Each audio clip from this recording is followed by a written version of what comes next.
അത്യാവശ്യമൊക്കെ കയറിയിരിക്കുന്ന കൊള്ളാം. എനിക്ക് മൗസ് നനക്കണ്ടേ. അങ്ങനെ അവിടെ നീ സ്നേഹിച്ചു. നിങ്ങളുടെ വഴക്കുണ്ടാക്കാൻ ഇങ്ങോട്ട് വരരുത്. എന്റെ കൈയൊക്കെ ഇരിക്കുന്ന രണ്ടു പിടി മടി മുട്ടുമേ. അവൾക്ക് കാവിലിരിക്കുവാണോ? അവള് ചൂട് കൊള്ളണം. ആ ചൂടിന്റെ കൂടെ നിനക്കും കൊള്ളാം. വാഴം നനയുമ്പം ചീരിയെ നനയട്ടെ. നാക്കട്ട കണൊന്നും കാണിക്കണ്ട. വെള്ളം ഇഷ്ടം പോലെ കുടിക്കാൻ പറ്റില്ല. കറണ്ട് പോയി. ഇനി കുറച്ചേരം ഇങ്ങനെ ഇരിക്കണം. അതാ കൊച്ചിനെ പൊതിഞ്ഞു വെച്ചേക്കണം. 2-3 ദിവസം നമുക്ക് ഇങ്ങനെയൊക്കെ ഇരിക്കണം കേട്ടോ.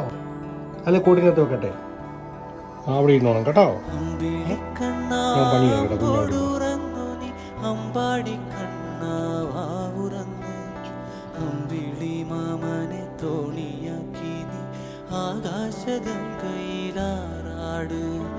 അവയേഴും താര കുഞ്ഞുങ്ങൾക്കൊപ്പം നീ ആനന്ദമോടെ ആറാട്. കടലാസു വഞ്ചിയിൽ പോയി കടലിലെ കനകക്കൽ കൊട്ടാരം കണ്ട